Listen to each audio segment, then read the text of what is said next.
Channel 5 news நேர்களுக்கு வணக்கம். இன்னைக்கு நம்ம பார்க்கக்கூடிய விஷயம் என்னன்னா, திமுக வந்து 2 நாளைக்கு முன்னக்கூட்டியே வந்து ஒரு அறிவிப்பு அறிவிச்சாங்க. என்னன்னா, நாங்க வந்து தேர்தல் பணியாளர்கள் வந்து நியமிச்சுட்டோம். அவங்க அது நல்ல நேரமா, கெட்ட நேரமான்னு தெரியல. அதே மாரி தான் ஈடி வந்து அப்படியா? அப்ப நாங்களும் எங்க வேலைய காமிக்க ஆரம்பிக்கிறோன்ட்டு ரைட வந்து நடத்துறதுக்கு திரும்பவும் ஆரம்பிச்சுட்டாங்க. தேர்தல் கிட்ட நெருங்குது. பல்வேறு குற்றச்சாட்டுகள் வரும். பாஜக தான் இயக்குது. பாஜக தான் பின்னாடி இருந்து தள்ளுது. திட்டமிட்டே சதி.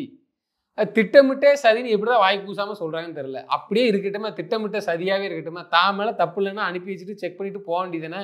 ஆகாஷ் பாஸ்கரன் இயக்குனர், அவர் வீட்டில் ரைடு. அவர் யாருன்னு நம்ம பார்க்கலாம்.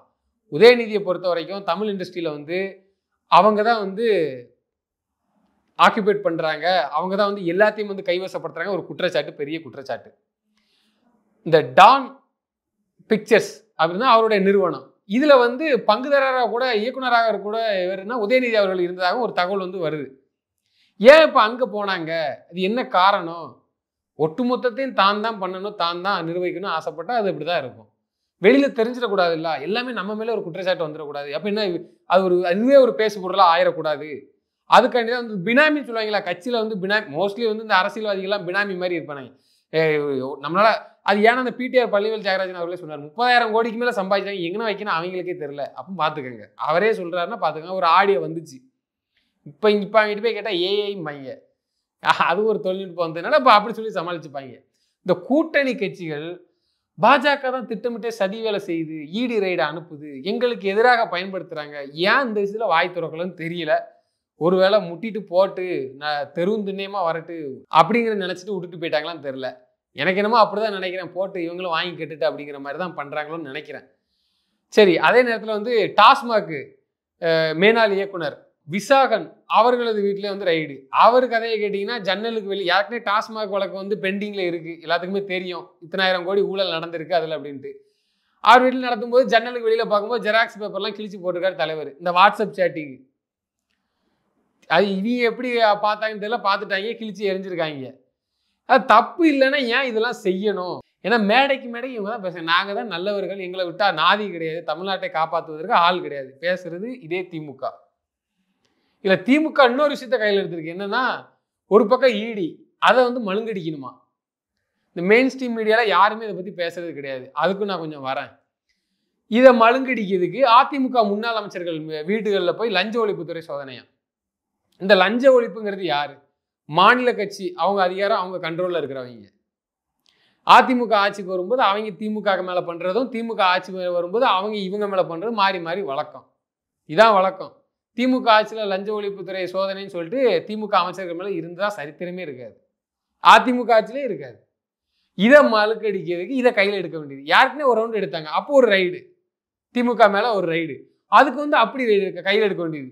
இந்த வேலையை வந்து திமுக பார்க்குது. மிச்ச ஊடகங்கள்ல இது குறித்து பேசலை, யாருமே பேசலை. இந்த ரைடு, இந்த பாஸ்கரன், விசாகன் இவங்க மேலெல்லாம் அதை வந்து பேசலை மெயின் ஸ்ட்ரீம் மீடியாவில். சமீப காலத்தில் பார்த்துருப்போம், முதல்வர் ஸ்டாலின் அவர்கள் வந்து ஒரு விருந்தே வச்சிருப்பாரு. எல்லா ஊடகங்களாலும் கூப்பிட்டு, தமிழ்நாட்டுக்கு இருக்கக்கூடிய ஊடகங்களாலும் கூப்பிட்டு எல்லாருமே கலந்துக்கிட்டாங்க. மெயின் ஸ்ட்ரீம் மீடியாலாம் போய் கலந்துக்கிட்டாங்க. என்ன கொடுத்தாங்களான்னு தெரியல, கலந்துக்கிட்டாங்க. இது எதுக்கு வைக்கணும்? எலெக்ஷன் வருது, இதெல்லாம் இது என்ன வேலை? முதல்வருக்கு எவ்வளவோ வேலை இருக்கலாம், ஏன் நடத்தணும் அப்படின்ட்டு இப்போ எல்லாருமே அதை பற்றி கேட்குறாங்க. ஏன்னா இந்த நியூஸை மெயின் ஸ்ட்ரீம் மீடியாக்கள் போடுறது இல்லை. அதனால இந்த கேள்வி எழுது, ஆட்டோமேட்டிக்காவே எழுது. அப்போ எந்த பிரச்சனையும் வந்துடக்கூடாது, எந்த கெட்ட பேரும் வந்துடக்கூடாது, திமுக அரசு மேலே வந்துடக்கூடாது அப்படிங்கிறது வந்து திமுக வந்து தெளிவாக இருக்குது. அதுக்கு தான் எடுத்துக்காட்டு இந்த விஷயம். இது பற்றி ஒரு சின்ன தகவல் கூட போடலை. இப்போ என்னன்னா, திமுகவை சேர்ந்த குடும்பத்தின் முக்கியமான ஆட்கள்லாம் வந்து ஐரோப்பா கண்ட்ரியில் வந்து இருக்கிறதாகவும் ஒரு தகவல் வந்துட்டு இருக்கு. ஏன் அவங்க அங்கே இருக்கணும்? இந்த திமுக காரங்க மட்டும் மாட்டவே மாட்டுக்கிறாங்களே, சிக்கவே மாட்டுக்கிறாங்களே எப்படி? அதாவது இது வந்து 90களிலே நம்ம பார்த்துருக்கலாம். ஒரு பக்கம் ரைடு நடக்கும், கீழே கூட்டணி நடக்கும். இந்த கான்செப்ட் வந்து அவங்க அப்பவுமே கையில் எடுத்துட்டாங்க. விஞ்ஞான ரீதியான ஊழல் நான் சொல்லலை, அப்படிலாம் வந்து பல பேர் பேசினாங்க. பல பேர் பார்த்துருப்போம் யாரெல்லாம் பேசுறாங்க. நீ பேசினவங்களும் அதே திமுகவில் இருக்கிறாங்க. அதுவும் எப்படின்னு அவங்களால முடியுதுன்னு எனக்கு தெரியல. சரி, ஓகே, அது அவங்களுக்கு தான் தெரியும். அப்படிலாம் விமர்சிக்கப்பட்ட கட்சி தான் திமுக.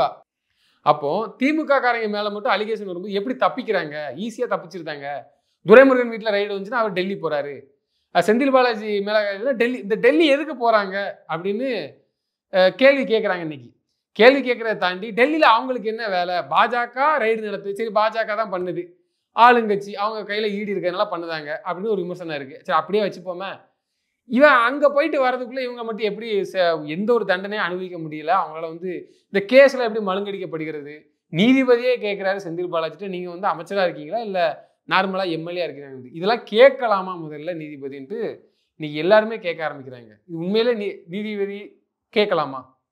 தப்பு இருக்கா, தப்பு செஞ்சாங்களா, தண்டனை அனுப்பி விட்டுட்டு போகணுமா, இல்லை அதை தாண்டி நம்ம இப்படி கேட்கணுமா அப்படின்ட்டு எல்லாருமே இன்னைக்கு கேட்குறாங்க. அதில் குறிப்பாக வந்து இவங்களாம் சிக்காததுக்கு காரணம் என்ன? இப்போ வரைக்கும் வந்து அவங்க வந்து எந்த தண்டனையுமே அனுபவிக்கலையே. இந்த ஊழல் குற்றச்சாட்டு இவங்க மேலே இருக்கிறதெல்லாம் ஏன் அனுபவிக்க முடியல? அவங்களால மட்டும் அதை எப்படி தப்பிக்க முடியுது?